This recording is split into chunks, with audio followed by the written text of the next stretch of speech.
My guest this week is Beth Harrington. Beth is an Emmy-winning, Grammy-nominated independent producer, director, and writer, born in Boston and transplanted to the Pacific Northwest. She most often focuses on work that explores American history, music, and culture. Harrington's independent production, Welcome to the Club, The Women of Rockabilly, a music documentary about the pioneering women of rock and roll, was honored with a 2003 Grammy nomination. And in 2015, her film, The Winding Stream, The Carters, the Cashes, and the Course of Country Music premiered at South by Southwest, later appearing in over 30 film festivals in the U.S. and abroad. Her latest projects include the documentary, Beyond the Duplex Planet, about artist David Greenberger, and Our Mr. Matsura, a historical film about a Japanese photographer's unconventional work documenting the people of Washington State in the early 1900s. Beth has also been a singer and sometimes a guitarist, most noted for her work as a member of Jonathan Richman and the Modern Lovers during their stint on Sire Records. And it gives me great pleasure to welcome the Revolutions Per Movie, Beth Harrington. Hi, Beth. Hey, how's it going, Chris? I'm doing great. I've had so many people being like, when is Beth going to come on? You're like a Northwest legend. And it's taken a long time for us to get this together, but you're here and I'm so excited. But we were just talking before the show started, and yeah, you're going to see Jonathan Richman tonight. So let's get that out of the way. Let's get the Jonathan Richman chunk out of here. So I knew your work as a filmmaker because I had it at the video store and working at Northwest Film Center, and we showed your work and stuff like that. I didn't really know much about you as a musician. Can you kind of catch me up about like what your life was like and how you entered Jonathan Richman's world and how he entered yours? Sure. Well, I've always been a big music fan, and back up a little and say as a teenager growing up in Boston, and being really interested in music and volunteering at the local radio station, WBCN. I was very early turned on to the Modern Lovers and saw them play in Cambridge and saw them play at little parties. And so I was already a Jonathan fan and had gone away to college and come back. And at some point, a friend of mine who lived upstairs from me, Ellie Marshall, told me that she got this gig singing with Jonathan. And I'm like, oh my God, that's amazing. Because he's one of my favorite players, musicians in the whole world. Yes. Oh, that's and that I was happy for her. And I wasn't singing. I had done a little stuff in the studio with friends.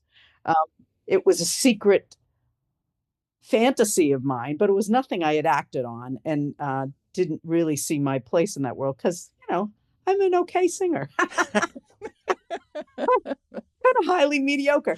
Sure. But I love music, and I know a lot about certain kinds of music, especially. And anyway, long story short, Ellie came down a few days later into my apartment, said, Jonathan's upstairs. I'm like, oh my God. Well, I get to meet Jonathan. She goes, well, that's actually not why I'm here. He had fired another woman who was supposed to go on tour with them. They were going on tour in like 2 weeks. Okay. Wow. Is that quick? Yeah, it was that quick. And because Jonathan. And Yes. Jonathan he said, what am I going to do? I fired this other person. Who should I get? And Ellie said, well, Beth lives downstairs and she can sing. So literally, I went upstairs and Jonathan said to me, can you do this? Wow. Clap, clap, snap. Clap, snap. And I said, yes, as I just demonstrated for you. And apparently that had been a sticking point with the other person. Oh my God. And he hired me. And I said, wait, do you want to hear me sing? And he was like, oh, yeah, I guess we should hear you sing. So then I sang. He put on a Nolan Strong and the Diablos record, and Ellie and I locked into our harmonies. She was on, I was an alto, and we did the doo-wah stuff. And he was very happy, and he hired me. And I actually had a job. I had to go and tell my bosses that I was going on this 2-week tour with this rock and roll band. Right. So they gave me my vacation time, and I worked at like a weird educational film company at the time, and it went well, and we toured up and down the West Coast, and I had never performed live before. Wow. And it was just a weird opportunity. But anyway, we did that for a while. When I came back from the tour, Jonathan's manager at the time, Matthew King Kaufman, said, "We want to keep doing this. Can you quit your job?" And I said, "Yes." And they paid me what I was making at my job, which of course wasn't that much to begin with. Well, still. Right. And I became a modern lover, and we toured for 3 years. Wow. Yeah, that album's great too. I mean, I don't know where your voice comes in. And is it Ellie? Ellie's the soprano. Yeah, exactly. And Ellie's the one that's on Neighbors. Ellie was more Neighbors, which is it's such an amazing song. Just like, oh well, I don't care what the name. Just like only Jonathan could write a song about walking down a street with what would be a stranger's hand. But my wife understands, and who cares what the name? Who cares what the neighbors? I will let the neighbors run my life. I didn't see Jonathan Richman till the 80s, but like, what was the world thinking of Jonathan Richman at that point? Oh my God! I mean, in the 80s, because I saw him in the late 80s. Yeah. Oh, so I was in the band in the early 80s, and I don't know. In the late 80s, he was doing better, but in the 3 years I was in the band, he told us one day that it was the hardest touring he'd ever done. Yeah. And that it was this weird in-between period for him. Okay. Like he had done something about Mary, and he hadn't, certain things hadn't kicked in. And he was not really getting his due as like kind of the godfather of punk. Not that he wanted that. He didn't want that. But in fact, that is his due in a way. Yeah, absolutely. So he was in this kind of weird place where we could play the coasts and have huge crowds, but we're also playing like in Flint, Michigan to 4 people. Right. So it was New York and LA and San Francisco. It was a very strange period because it was very exhilarating to play at the Ritz in New York and have everybody out, Talking Heads would come and all these people would be there, and it would be like, oh my God, the crowds of thousands. And it was like, whoa. And then you go play these humbling little gigs outside of Detroit, and it'd be like, yeah. So it was a very sketchy, weird period. And he, I think he'd be the first to say he was going through a lot personally, not your classic sex and drugs and rock and roll, but just, life stuff. And it was an odd period, and we were a funny little unit. There was, the 6 of us driving around in 2 rental cars, and right. It was odd. And then you'd play a fantastic gig, and you'd go, "Yes, we rule." Yes. Oh my God, isn't that the truth? Right. Yeah, it was funny. Oh my gosh. Yeah, I worked with Jonathan on the Hedwig and the Angry Inch charity record for the Harvey Milk School, cool. And calling him up and hearing his voice on his answer machine, like I was having a heart attack. It was just like he's like playing guitar, flamenco guitar on the machine and talking. And then, you make documentaries. This was really funny. So there was an independent film crew from the Sundance Channel that was making a documentary about the artists making this record and John and us making this album. Yeah. So the film crew is in town from New York in Portland in my house, and I'm going to meet Jonathan for the first time, right, at the Crystal Ballroom. And I'm like, can I just say hi to him before you start filming? They're like, no, we're going to film you, leave your house. We're going to have you in the car. We're going to be in the car. We're going to get out of the car. We're going to follow you in. You're going to go up to John. We are not letting you out of our sights. This is how it is. We're making a documentary. Sure. And so then I meet Jonathan. I'm so nervous. You can see it in the film. And it's just myself, Jonathan, and Tommy are the only people in this giant room, except for some people working. And he's like, oh, hey, do you want to hear the song? And then he plays the song to me only in this thing. So the film crew can either shoot me drooling at Jonathan, looking at him, or Jonathan playing. And it was like, everyone I know who's seen it is like, who knows me is like, oh, I can tell you were so camera shy, like you didn't know what to do, but you were also in awe of Jonathan. And he was, I'm getting a 1-person show. But yeah, it was really strange. The other thing with Jonathan was that he wanted to have lunch at a Lebanese restaurant. And then he was coming back 2 days later and he's like, let's have lunch. Same restaurant. And he got the same Nicholas. stuff like 2 days later. Yep, Nicholas. I was like, Nicholas. there we go. So that's my I've been there Jonathan with him. Richman chunk. So but it's so great that you're still close and you're going to see him tonight. And Yeah, it's a long, it's really sad. We just recently we lost Greg Karen and Curly from the band, and he had been in not only our version of the Modern Lovers, but previous versions of the Modern Lovers, and he just passed away. I don't know, 6 weeks ago or something. Oh. So this will be the first time I've seen Jonathan since Curly passed away. So it's a long shared history. It's weird, when you're that young. I mean, I was 25 when I joined the band, and I thought I knew everything, and everybody thought they knew everything, and now we're old. I know. And guess what? We don't know everything. So it's nice to have it still. Yeah. It's been a funny trajectory, and he's really good at staying in touch. He's better at it, and kind of has to be, because he's not given to digital interaction. So he will call, or he will send a postcard, or so it's cool. Yeah, that's lovely. The other thing I wanted to get into before we get into your film that we all want to talk about today, I want to focus on Welcome to the Club. You're working on a Duplex Planet documentary. Uh-huh. That blows my mind. I had the records, I had the fanzines, I had the Fantagraphics illustrated graphic novels of it. Wow. So can you give the listeners like a little synopsis of who David was and his work and why you gravitated to telling his story? Well, here's another person from my past and it's the same time frame. Okay. David and I knew each other. David Greenberger is an artist, and we knew each other back in the late 70s. So almost the same time period, a little before I knew Jonathan. Wow. And David was part of that kind of music scene that was, the Rat and all the places we used to go to in Boston. David is an interesting person. He is a real artist, a can't not do it artist.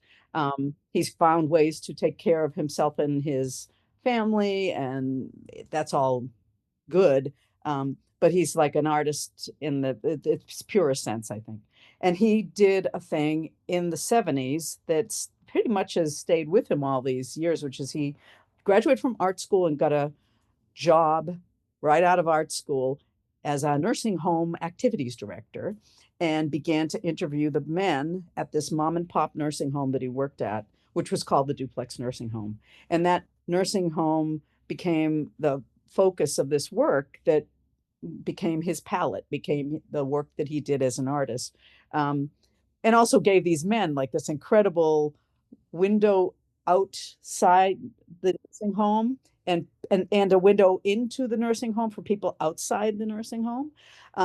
So he would interview people and ask them atypical questions for an interviewer, like, how close can you get to a penguin? And what does George Washington's voice sound like? And why do people spit? why do people spit? And then he would publish the answers, and this thing became a zine. In a pre-zine world, it became a zine called The Duplex Planet. And so that work went on for decades. And then he started to branch off into recordings. Various people got on board, all kinds of musicians that we know and love got involved, one of the men wrote poetry, putting his poetry to music. I know, it's like XTC and Los Lobos and Dave Alvin and like Young Fresh Fellows. Half Japanese. And it's amazing. Yeah. But it's so in the spirit of the zine, Absolutely. which had such a gentle touch to it and such a respect. It never was making fun of the people who lived there.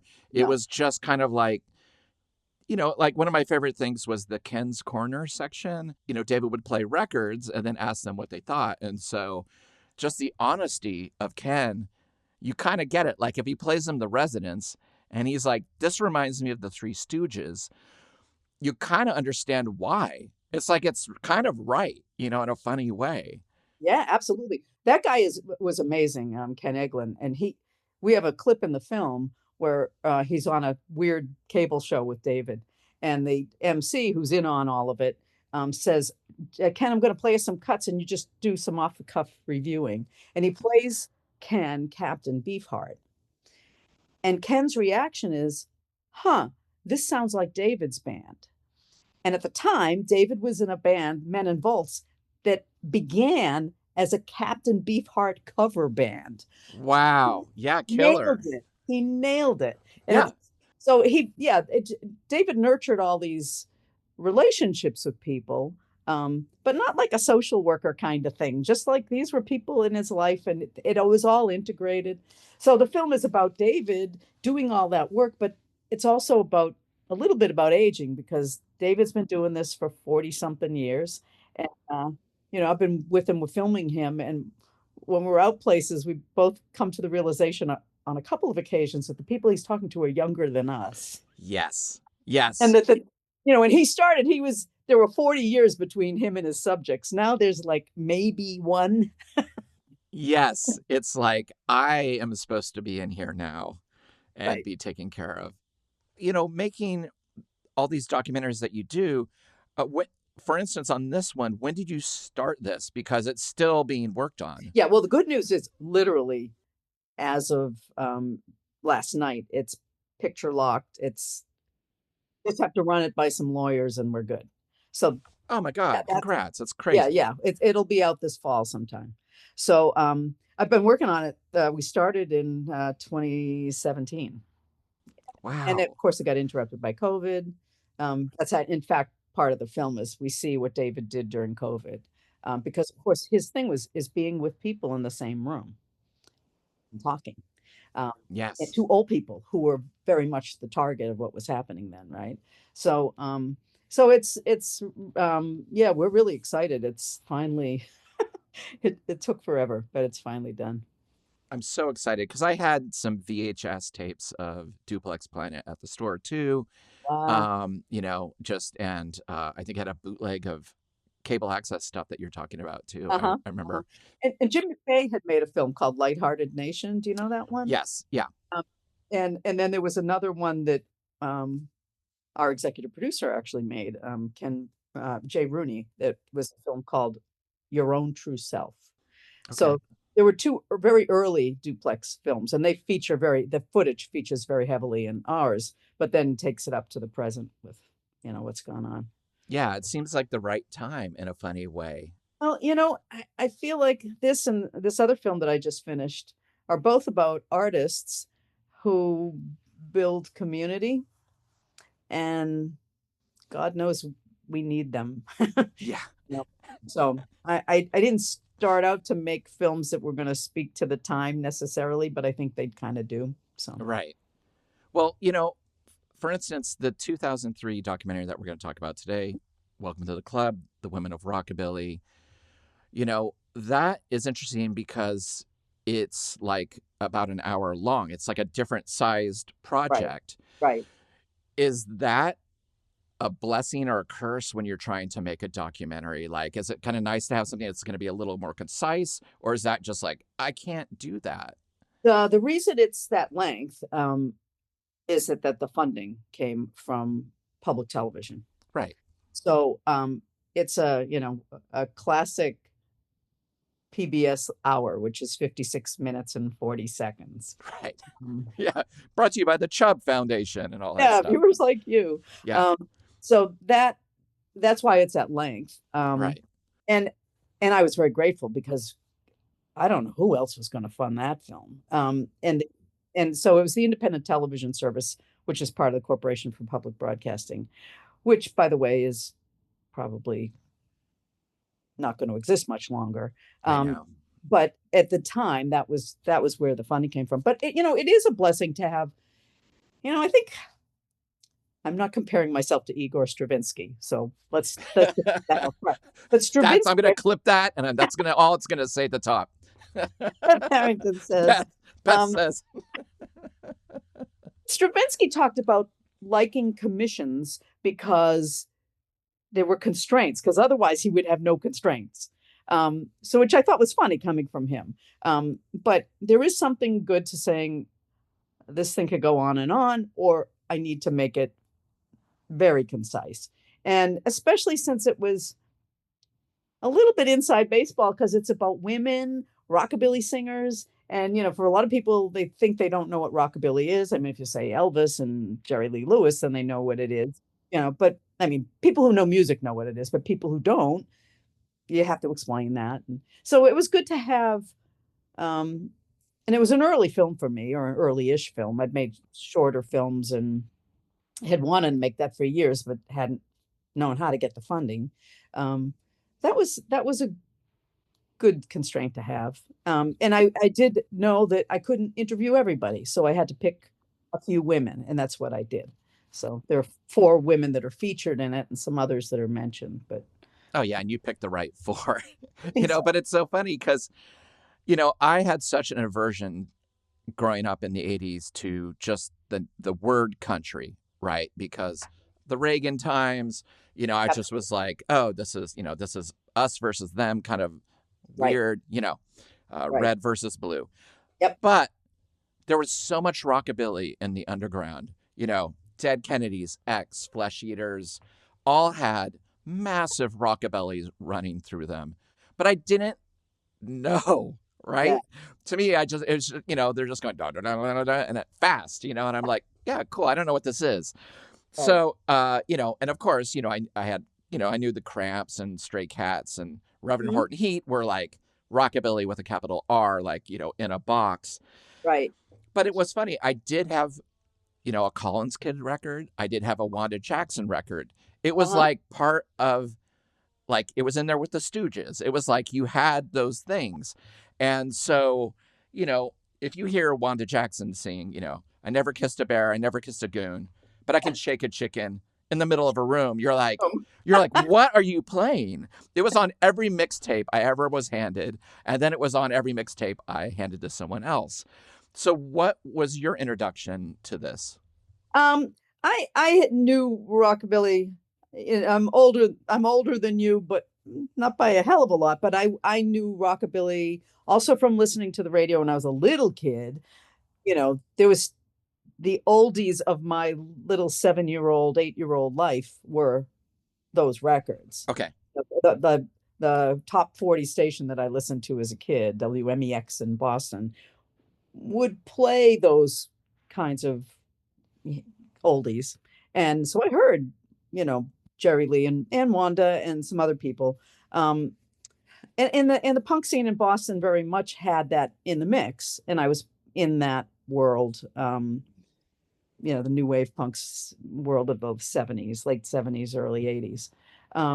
So I was aware of it. And honestly, one of the albums I bought while I was in the Modern Lovers, Jonathan wanted us girls to have a cover song that we did. Okay. And Ellie took the like Motown route, Too Many Fish in the Sea. And I was like casting about for stuff. I ended up with an Etta James song, but oh wow. Yeah, Roll With Me, Henry. Killer. But, that's a great song. And it happened to suit my voice, so that's good. But I got an anthology album called Wild Wild Young Women, and it had had Wanda on it. It had some people I knew on, Brenda Lee, but it also had the Collins Kids that I did not know about, and it had Janice Martin that I did not know about. And so that was a really pivotal album, and I had it since I was in the early Modern Lovers, and then literally, and it was another 15, 16, 17 years later, I finally got around to making the film. I was finally able to make the film. When you're making something like this, that, like you said, is kind of like a commission, where do you begin to pull the threads? Are you like writing an outline? Are you like looking for archival footage? Are you like making choices of who is going to be in it or not? Like, where does this begin? Well, in the case of this film, and in the case of most of my films, I always do a bunch of preliminary work before I even start asking for money, because I have to know if it's even viable. Okay. And I wasn't sure what was out there. And so I started to do like my own research on my own time, which almost always is the case anyway. And identify, yeah, I mean, for me, it was really like, what's going to really sell that these women are legit and not just good for girls, you know, which is a battle I felt very much I was fighting by saying I was going to make this film. Like, if we don't know about them, they must not have been good. It's like, well, no. So here they are. Here's the best of the best. And so I, did a bunch of research on the records, but I also started looking around for what footage existed. And of course, I didn't have the benefit of YouTube then. No. So I was, that was when I started this film, it was kind of a little pre-YouTube.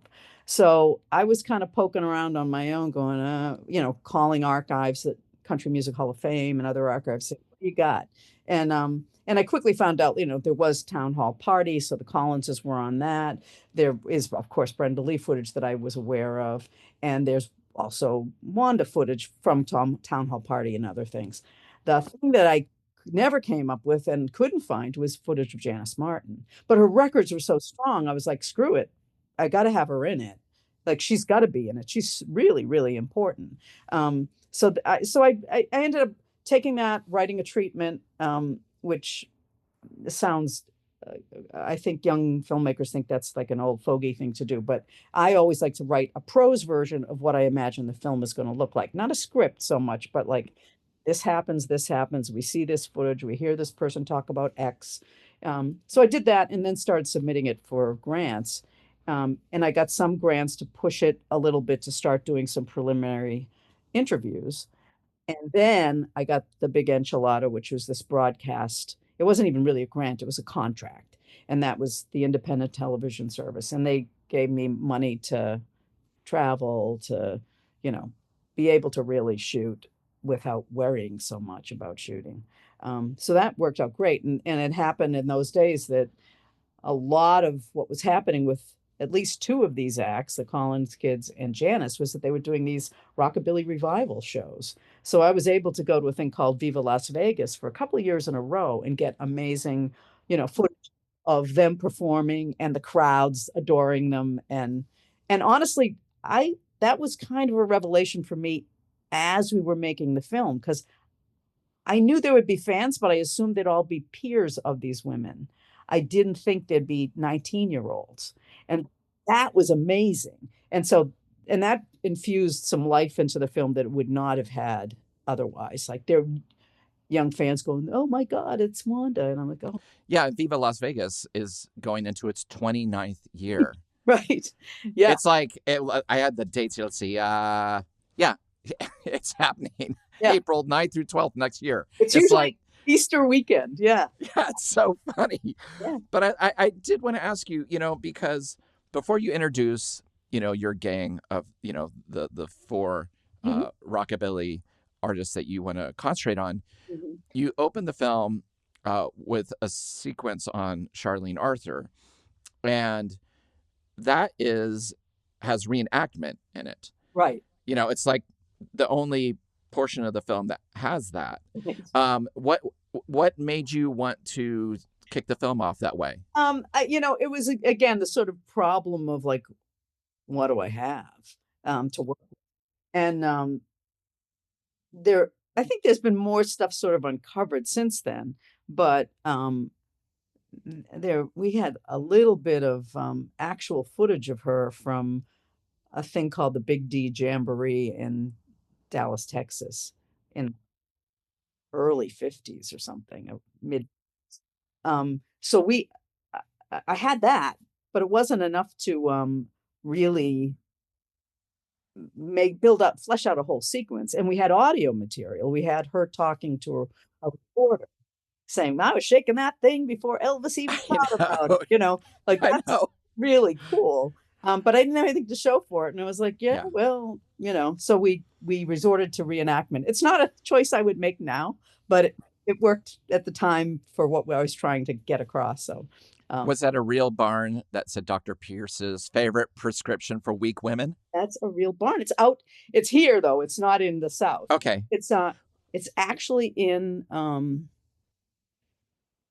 think it's Vader, Washington. like, Oh, perfect. The perfect name. Why not? yeah, It's yeah, take it perfect. to David Washington. It's up off of I-5.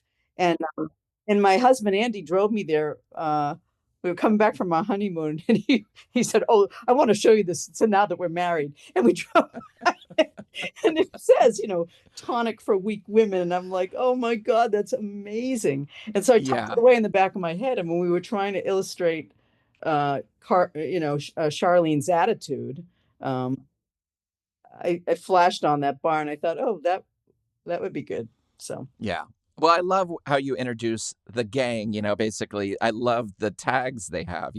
Wanda Jackson, the nation's #1 party girl, Brenda Lee, Little Miss Dynamite, Lori Collins of the Collin Kids, and Janice Martin, the female Elvis. The girl with the golden voice, Little Miss Elvis, Queen of Rockabilly, Little Miss Hillbilly, and Bitch is what Pitch, she called pitch, herself. I mean, they're so obviously different because they're coming into the scene in different ways.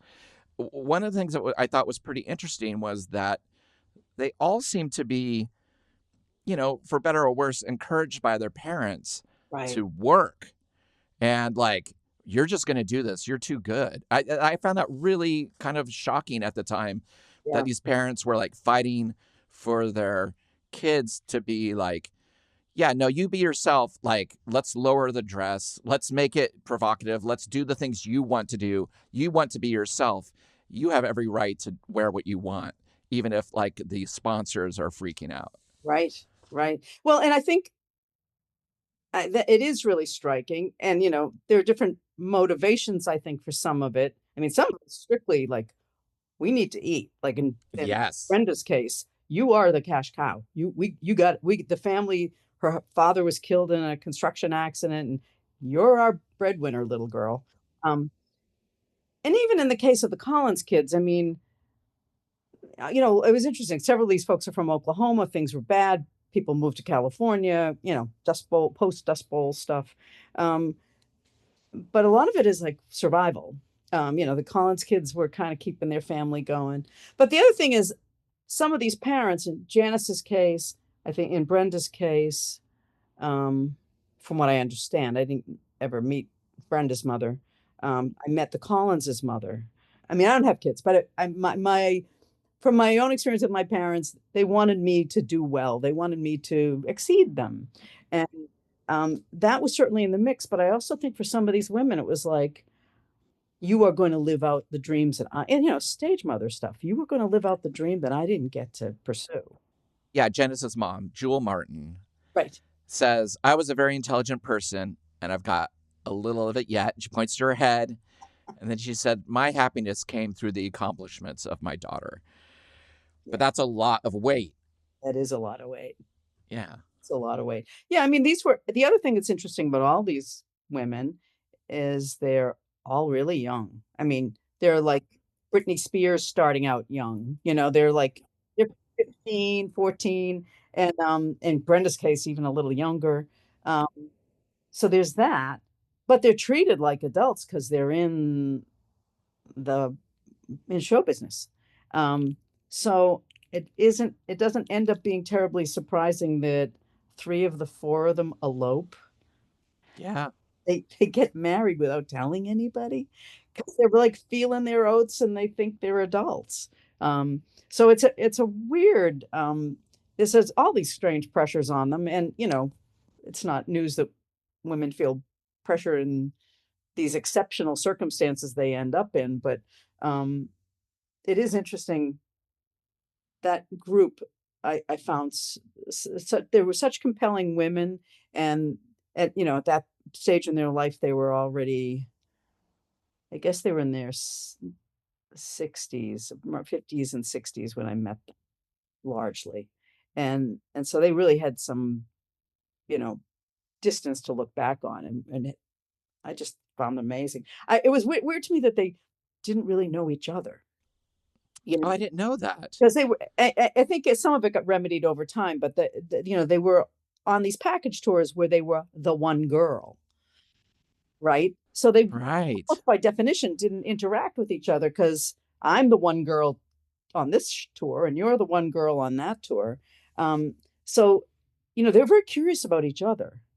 Like they were asking me about each other, and I wished I'd had like the budget. I didn't, I kept through the film, but I had this fantasy of all of them getting together. We're going to do a big concert at the end. They're all going to sing together, and that didn't happen. But and I was really even hoping we could get them all at the same film festival, but that wasn't able to happen. But a couple of them met over time. I think Janice and Wanda finally met, and it's funny because they both had like Janice especially was kind of jealous of Wanda, so it, it kind of hung on vibe. So I think she got over it. So that's good. Yeah, I mean, they're so young and they're dealing with so much from all sides. Janice dealing with RCA, trying to, like pit her equally to Elvis. And she's just like, I want to be me. I don't want to be female Elvis. But seeing those ads where it's like she's on the left and he's on the right, and they're basically saying the same thing. And I think there's one song she did that was about, it was like, Yeah.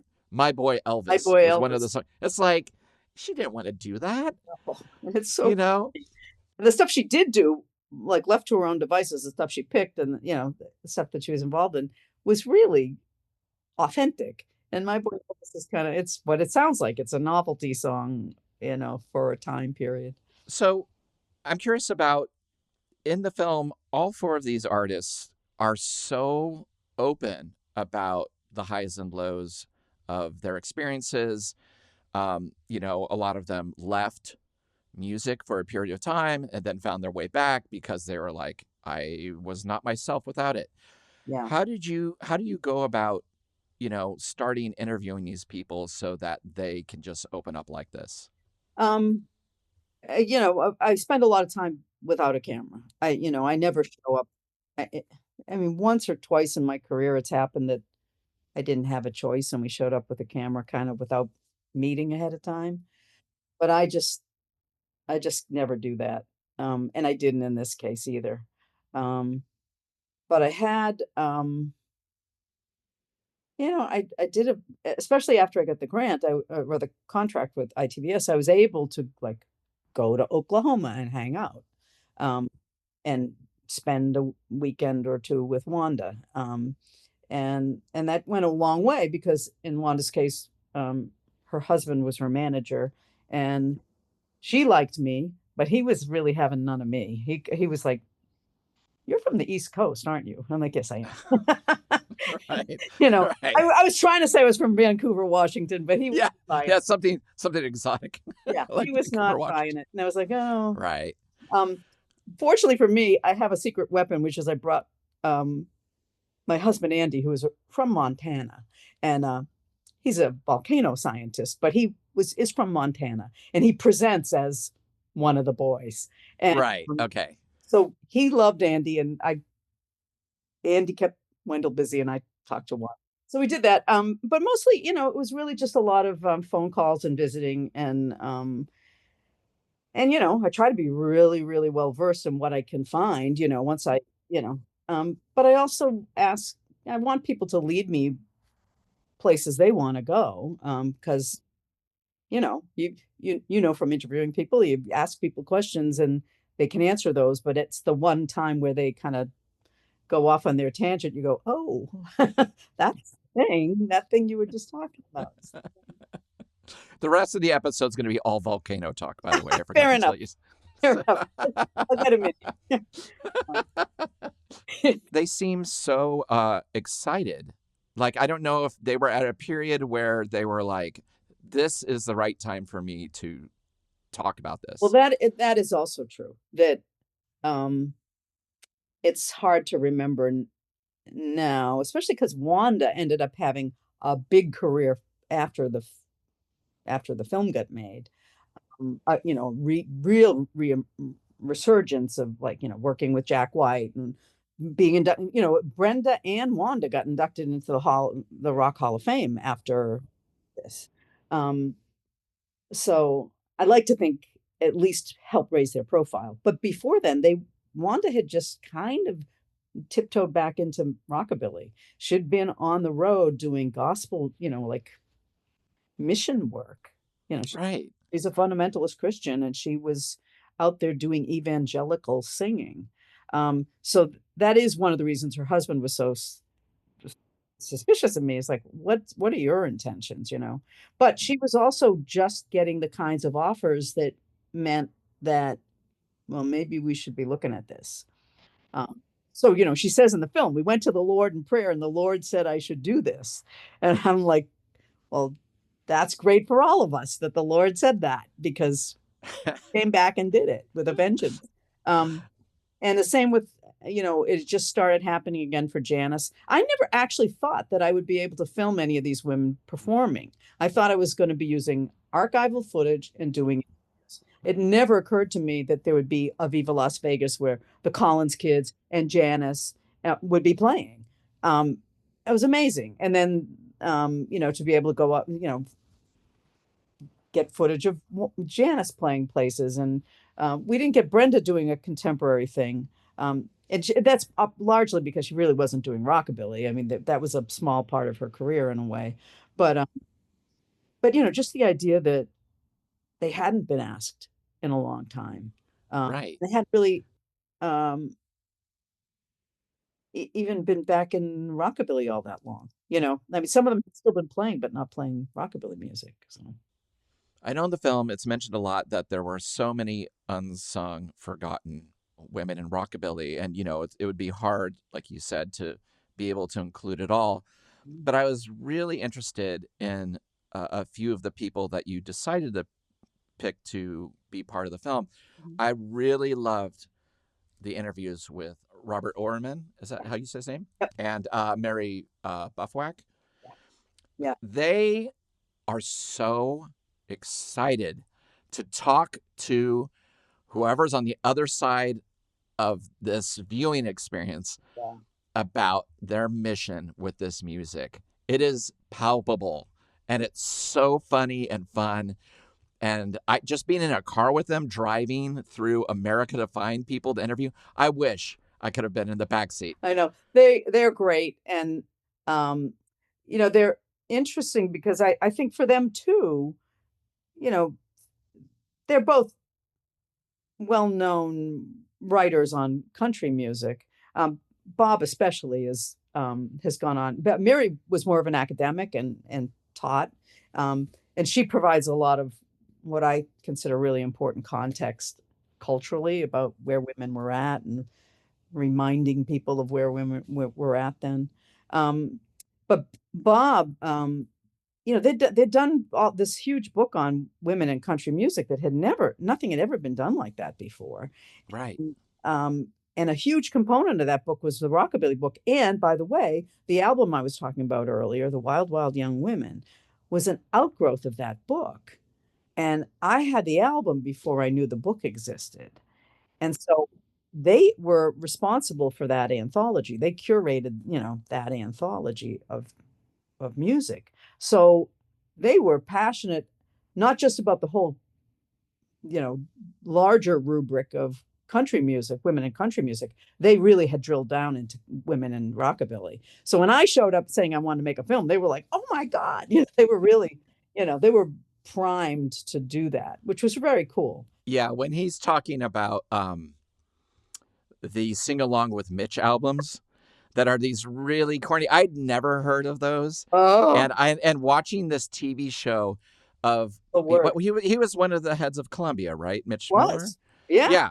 Yeah. And he hated rock for the most part. Right.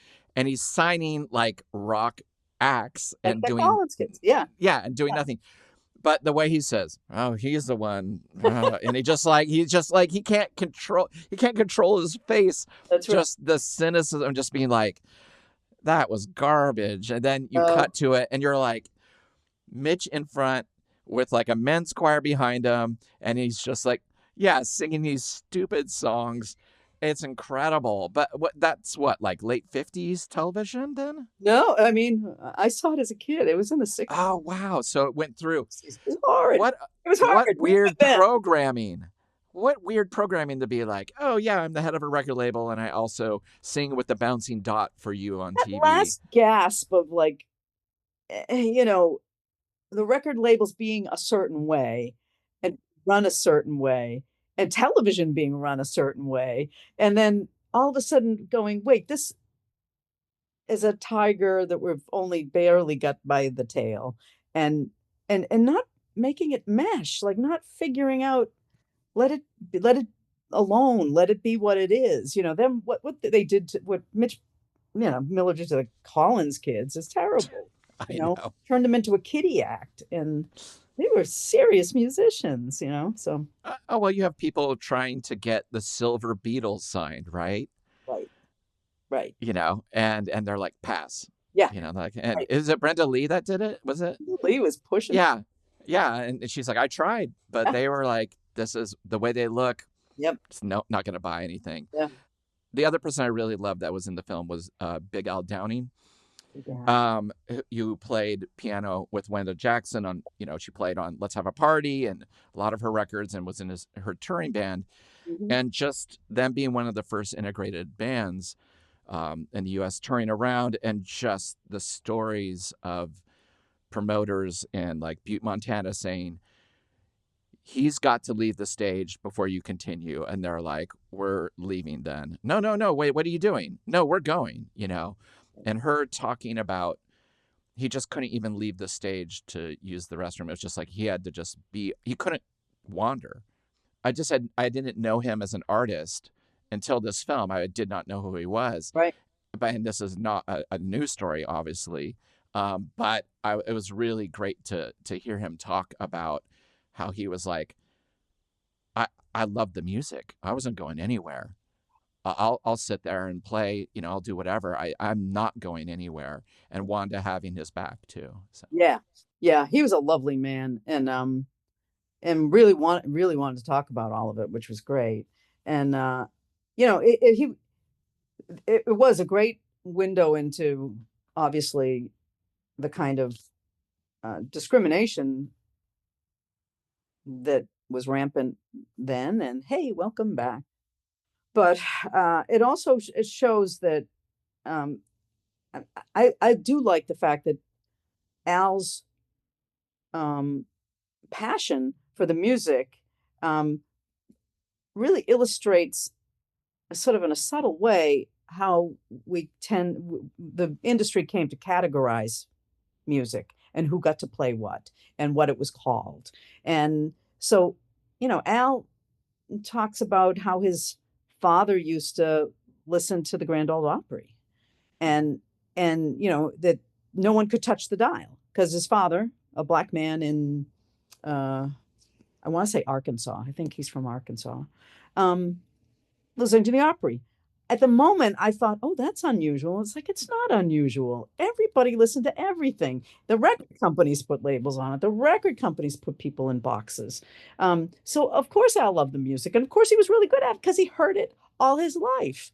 He was listening to the same, and it's all interwoven. So I I I really liked that about what happened with the film, that each of the people I talked to had those sort of, uh, entry points where it's like, what are your influences? What got you excited? And people are, Brenda Lee's talking about Mahalia Jackson, and Al yes, Downing's talking about the Opry, and you know, Laverne Baker and yeah, Laverne Baker, and and I didn't it isn't in the film, but Wanda also said a huge influence in her is Little Richard. She loved Little Richard. Um, in fact, she eventually got to meet him, and she has really funny story about that. I bet. Mary talks about it in the film about how a change in culture happens before it hits politics. And she's mentioned, the civil rights movement, feminism, Right. sexuality. So interesting that in 1955, these conversations are happening as these artists are recording, touring, and trying to take photographs of themselves. Right. Right. Again, you can make a film about rockabilly and just be like, and now we're going to look at the recording studios and what kind of guitars they used, and get all nerdy that way. You can go a different direction. This is how we compose songs, and this is where Right. the lyricism is. So I thought it was really, I don't know how quickly that came into it when you were structuring it, but I love that it in a big way. This is a very political movie. Thank you. Well, I do feel like it's in there, and I do I like, again, Mary helps provide, well, both of them provide a lot of the context. Like Mary talking about, Betty Friedan comes after Wanda Jackson, and Yes. and the idea that Bob talks about it too in a very funny way, but the sort of what we would now call gender fluidity of someone like Elvis, who's got wavy hair and wears sparkly clothing and drives a pink Cadillac, and like the sort of things that are outlandish that go with rock and roll always, but also, these are the early days of especially, white boys doing that. And so um that's that's radical. I mean, we really Yes. can't wrap our heads around it properly now. I thought it was really beautiful. Yeah, he says men had longer hair and a cry in their voice and were emotional, and the women could lean into the driving quality of the beat. Right, And it's like they were just merging, right, right? right. So the reactions against both, like Yeah, Elvis with the length of his hair and how he moved his hips. Same over here, Wanda Jackson trying to play the Grand Ole Opry, being so excited. yep. And then right before she goes on, it's like, you're wearing that? You can't do that. This is a Grand Ole Opry. You find something to put on. It's just wild. Yeah, it's incredible to think about. And when it's happening to you and you're just one person, it And you're a kid. you're a kid. Yeah, it's like in that instance with Wanda, she was devastated. She had a pretty, what she thought was a really pretty, sexy dress, and she wanted to look great. This is her moment on the Grand Ole Opry. She has to put on some funky jacket to cover herself, Yeah. and she was.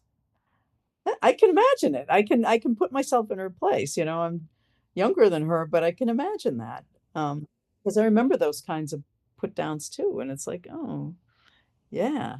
Well, in a film like this, I mean, making a documentary in the early 2000s compared to now, Mm, right?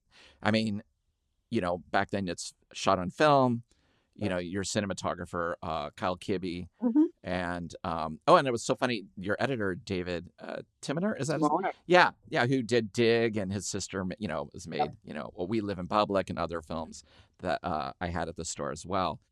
Like, how is shooting this film compared to like shooting your two new documentaries in terms of cinematography and editing? Oh, well, the big thing is just, and I often say this to people and they're not quite sure what I'm talking about, but essentially there's a tremendous, especially now that the technology is prettier and that you can get a filmic look from digital that you couldn't get at the beginning. Um, Right. but now that you can, it's liberating because, as I say to people I interview, it's all ones and zeros. Talk as long as you need to. And they're not quite sure what I'm referring to, but what I'm referring to is that every time we sat down for an interview, we were shooting with a certain kind of camera that had 12 minutes of footage in it. You're just getting going, right? You're just seeing Right. something really Right. cool. We got to change the reel. Can you hold that thought? Oh, oh, don't go. All the steam goes out. Right. Start again. It's never the same. Now we shoot and shoot and shoot and shoot. My crew thinks I'm insane. But I like to give people lots of time because the more relaxed Right. they get, the more, it's just ones and zeros, guys. I'm paying you for the day. Let's just shoot. Yeah. Yeah. Look at Portrait of Jason, which was shot on 16 millimeter. It's like, Right. just let it go. Oh, Keep filming. We're yeah, not stopping. that's The right. stuff starts Go all coming night. out. Yeah, yeah, Yeah. yeah. So that's the big difference. And because everything else you can, it's lovely. I mean, this other documentary I just finished, our Mr. Matsura, we shot, um, beautiful scenic stuff, and um, we had this weird backdrop we use that, get the lighting right. Everything's just it's so evocative. Right. You don't know that it's got that, digital past to it, No, but I mean, I was really touched at the end of the film. There's a thank you to the Northwest Film Center, which was the media arts center Mhm. I got my start in, helping like, Bushra and other people, with the, intern with the classes and bring films. I did whatever they said to do. But working in the education department there. Yep. But I know just how thankful I was that I learned to edit on a flatbed. Yeah. Right? Because I knew what, frames felt like. And when I was looking for those 3 extra frames to put back in or imagine in my head what a cross dissolve would look like, Yep. it made everything, like all the films and music videos I did after, I just had the language to know what I needed to do. Right. It's not like I'm overshooting so then I can figure it out. It's like I'm still, I feel like that was a real blessing. And I was just curious, I'm sure you feel the same way, shooting with something that had such limitations financially and structurally, to then be able to be like, but I still know what to ask and I still know where to go. Right. And I don't believe in excess for its own sake. And there will be times when I will be the one saying, okay, guys, we're done. No, but there's this really pretty thing over here. No, we're not. I know, I can tell you right now, we are not going to use that thing that you're right. And I just know it intuitively. And it sounds a little, I try not to sound like I've got it all figured out, but there are some things I just know intuitively we're not going to do. Exactly. Once in a while, there's a really great surprise, and I eat crow. But mostly, I know that it's more important for us to get to the next place and shoot this one thing than it is to dally here for too much longer, because it's not going to cut with anything else we have. I just kind of feel it. And that, I've been doing it for 47 years now. So amazing. That's so great. So I do, I hate to pull rank. I work with a really young, but they're experienced, but really young, excited, wonderful people. And I got to, just stop myself sometimes, because it's, there's plenty still to learn. There's plenty new ways to do things. And also, your crew can't always know what's in your head. We just showed this new film out in the place we shot it. Our Mr. Matsura. We went out to Okanagan, Washington, showed it to the community they shot it in, and at the end, my DP said to me, "I had no idea what you were doing with this one thing." I had everyone hold up a picture frame in front of their face, and they were like, "What the hell?" They didn't say it. They would just, at this point, they know better not to ask. But they, like, okay, everyone's going to do this thing. And at the end, it's the culmination of the film is people becoming these portraits. We've been talking about a photographer now. Here are the people that upheld his memory. And it really works. Everyone's like kind of weepy at the end of it. But so my DP was like, "I had no idea what you were doing."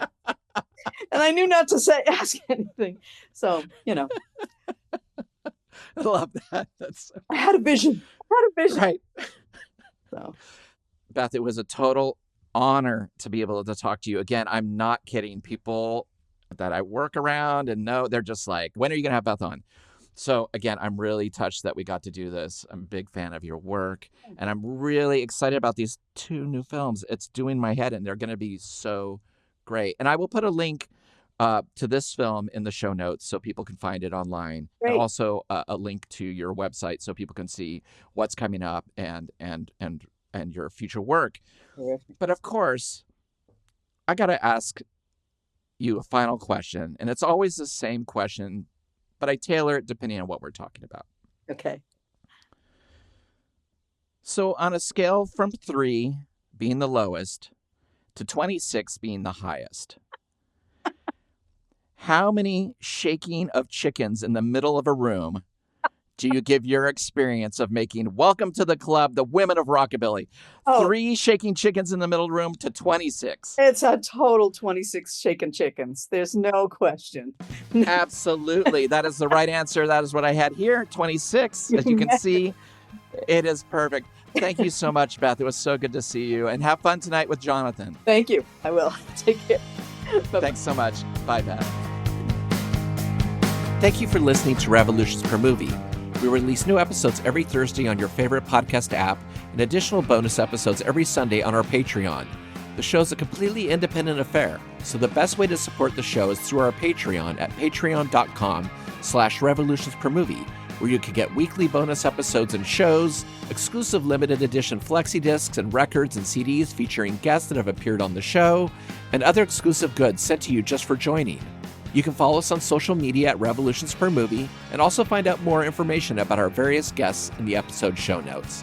Thanks again, and we'll see you next week. Bye!